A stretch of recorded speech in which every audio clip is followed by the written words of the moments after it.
When it comes to holiday gifting, I want to give things that people really love, beautiful, timeless pieces that they're going to wear for years. And that's why I'm going with Quince. From Mongolian cashmere sweaters to Italian wool coats, everything is premium quality at a price that actually makes sense. Quince has something for everyone. Soft Mongolian cashmere sweaters for $50 that honestly look and feel like designer pieces. Silk tops and skirts for dressing up, perfectly cut denim for everyday wear, and outerwear that actually keeps you warm. Every piece is made with premium materials from ethical, trusted factories, and honestly priced far below what other luxury brands charge. The craftsmanship shows in every detail. The stitching, the fit, the drape. It's elevated, timeless, and made to wear on repeat. The cashmere feels incredibly soft, structured, and it doesn't pill. It's the kind of quality that I'd normally expect from a $200 sweater, and honestly, it's $50. It's an absolute must-have. And there are so many options that I can totally see myself giving my group of friends, including the Italian woven tote bag. I'm telling you, the Quince staples, they're an absolute must-have. Find gifts so good that you're going to want to keep them with Quince. Go to quince.com/Kate Casey for free shipping on your order and 365-day returns. Now available in Canada too. That's QUINCE.com/Kate Casey to get free shipping and 365-day returns. Quince.com/Kate Casey. The wait is over. Dive into Audible's most anticipated collection, The Best of 2025, featuring top audiobooks, podcasts, and originals across all genres. Our editors have carefully curated this year's must-listens, from brilliant hidden gems to the buzziest new releases. Every title in this collection has earned its spot. This is your go-to for the absolute best in 2025 audio entertainment. Whether you love thrillers, romance, or nonfiction, your next favorite listen awaits. Discover why there's more to imagine when you listen at audible.com/bestoftheyear.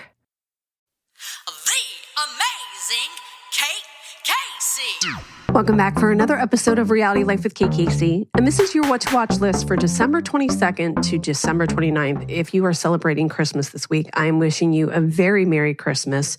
And I'm hoping that this list gives you an enormous amount of time to relax and to enjoy your time with your family and your friends. And I got to tell you, I've got something for everybody on this list. As always, make sure that you are subscribed at katecasey.substack.com. I want to make sure that you are subscribed so you get this email in your inbox. It's so easy to just go back to your email and to go through the list, kind of like a checklist. And of course, you can always go to katecasey.substack.com and also follow me on social media because I post about it as well. And I also post about upcoming guests that you do not want to miss out on. You should be in the Facebook group Reality Life with Kate Casey because I know that you're going to go through this list and you're going to get fired up about some of them and want somebody else to talk to about. If they're not in your friends or family group chat or WhatsApp group chat, you can find people in the Facebook group.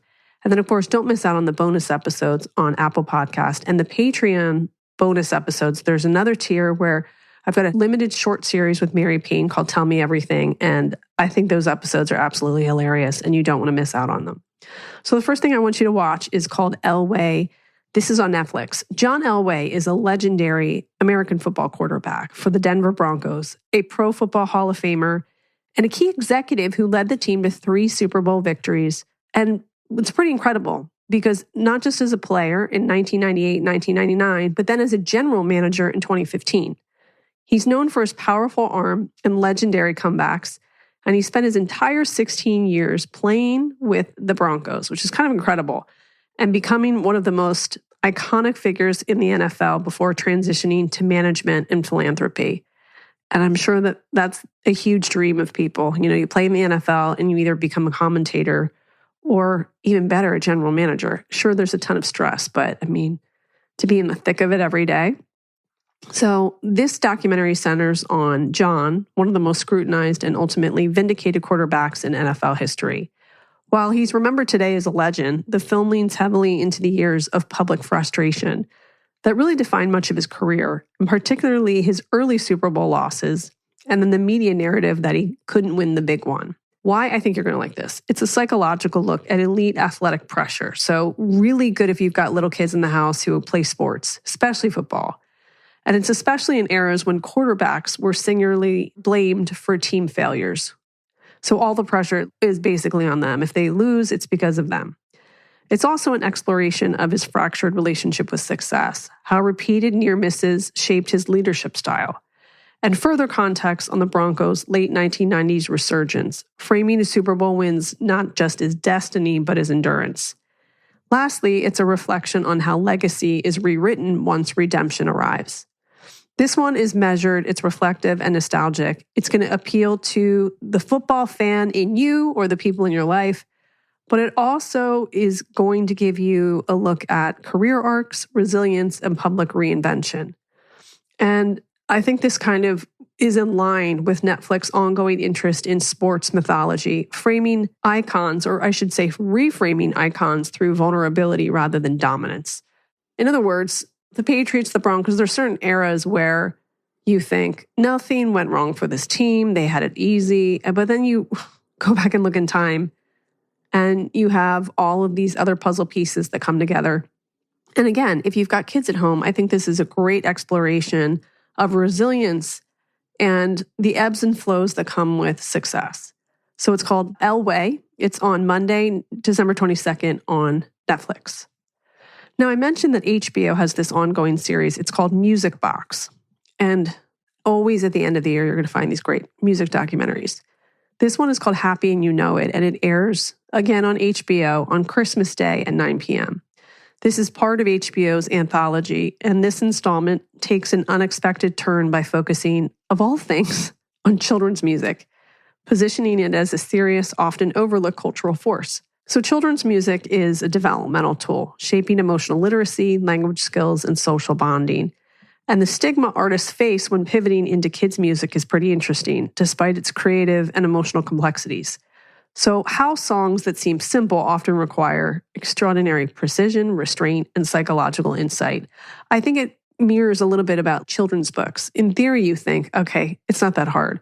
But then you look at something like Goodnight Moon, and then you find out all of the mechanics behind it, and you have a better understanding of the precision that it takes. Also, it explores artists who arrived at children's music accidentally or reluctantly, and then found unexpected freedom, and the tension between commercial success and artistic credibility, how children's songs become deeply personal artifacts for parents and kids alike. I think if you played like Baby Shark, for example, that might bring on some memories, not just for you as a parent, but also for your kids as well. This one is warm and curious and quietly radical. It's perfect for educators, musicians, and for parents, or really anybody interested in how culture shapes childhood.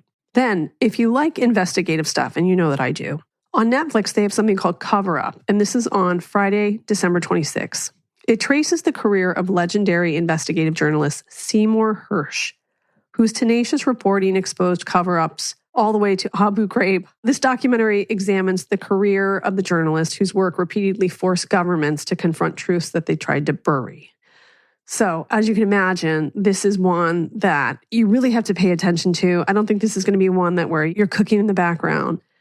This is about how his reporting shattered official narratives of the Vietnam War and the mechanics of how systemic abuse is hidden in modern warfare. It's the personal and professional cost of pursuing stories powerful institutions don't want told. I mean, it takes a special person to go into these places and to disrupt systems. What the film emphasizes is that investigative journalism is a long game. It requires obsession, skepticism, and moral stubbornness, and also the erosion and necessity of public trust in media, and the thin line between whistleblower, reporter, and political lightning rod. The tone of this is very serious and it's dense and politically charged. It's best suited for viewers interested, I would say, in ethics, modern history, media, and power. And in an era of disinformation and media distrust, the film argues implicitly that accountability journalism remains essential, and even when deeply uncomfortable. It's called Cover Up. It's on Netflix, Friday, December 26th.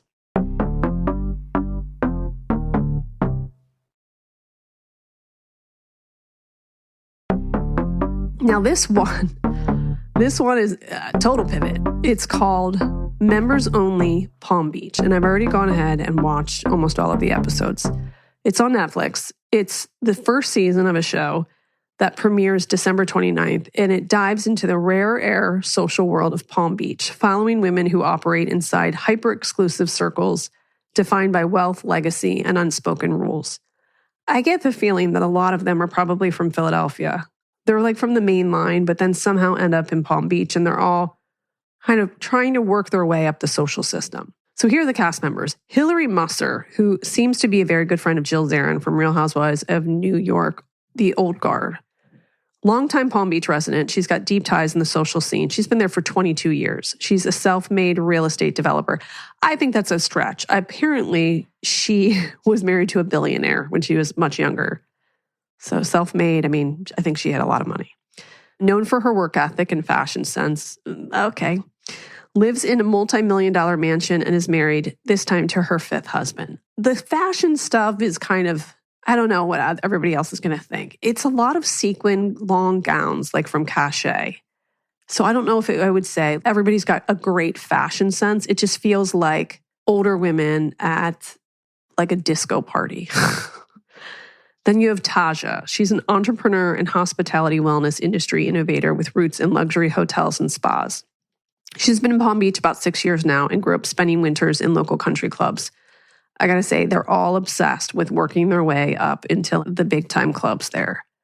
Now, she's known for her strong presentation and connections, often hosts notable friends and influences. She's very tell it like it is, but again, I think that they all kind of have Philadelphia ties. So you're gonna see a lot more direct conversations. But it's not like Housewives where you see them back at their houses all the time. There are a couple scenes, but for the most part, it's really them at these parties. Now, it's my understanding that they can't film in Palm Beach proper. So going into that thinking, okay, this is like in the outskirts. Rosalind, I would say she's probably at most centered. Centered meaning we get the most from her. She seems like a central character. She's a former dance fitness instructor. I have gone ahead and done some research. I think she was like a Zoom instructor, but maybe also did like spin classes at this athletic club in the Philadelphia area. So now she's a philanthropist heavily involved in charity work, especially veterans' causes. She moved to Palm Beach with her husband and children. She's a mom of 5, and she prides herself on being a society connector. Known for her bold personality and sometimes outspoken approach, again, very Philly. Blinding veneers. I'm just warning you, like blinding. Romina, she's the youngest cast member. She's relatively new to Palm Beach society, about 4 years. She made her fortune in business investments with her brother. She's an aspiring singer and fashion designer, often challenging traditional social norms, and she's married with kids. I didn't meet her husband. I don't think I've seen her kids thus far. I'm a couple episodes in. Again, they're all like, we're entrepreneurs. It's like, what does that mean? She seems very invested in making her way to a certain place in Palm Beach where Elon Musk goes. It really feels like that's what they're all kind of aiming to do. That must be like some sort of system where you get to go there for a party and you're in. I don't know. And then there's Maria, former tech entrepreneur turned one of Palm Beach's most popular DJs. When she says that, I don't know, because again, they can't film in Palm Beach proper, so I feel like it's in the outskirts. I've really got to talk to somebody in Palm Beach to get to the bottom of that. She uses her entertainment persona, which is DJ Tumbles. Now, I need you to know there's one scene where she crawls into the nightclub adjacent. I don't know if it's a nightclub. It seems like a tiki bar, and I'm not kidding you. And she's got a thong on. There's a lot to unpack. She's married and well-connected and emphasizes influence and presence over simple wealth, whatever that means. So it's following these women as they navigate Palm Beach's unspoken social codes from etiquette and fashion to power and reputation. But I'm thinking the whole time, if you have money in Palm Beach, you probably wouldn't be talking about it. You wouldn't be on a TV show. Series highlights friendships, rivalries, and the complexity of old money versus new influences in one of the richest communities in the U.S. For me, it feels like a bunch of outsiders are trying to fit in. For that, it's an interesting social experiment, if you will. And I feel like you're going to have a lot to unpack. You are going to be texting your friends and going, what in God's name is this? So it's glossy, voyeuristic, it's strategic, more social chessboard than table flipping chaos. Okay, if I were to describe it, I would say it's a cousin to Real Housewives. It's got echoes of Southern charm and the Gilded Age, but like it's contemporary and female driven. And it's a lot of sequin gowns and a lot of veneers. So that's it. It's called Members Only Palm Beach. It premieres December 29th.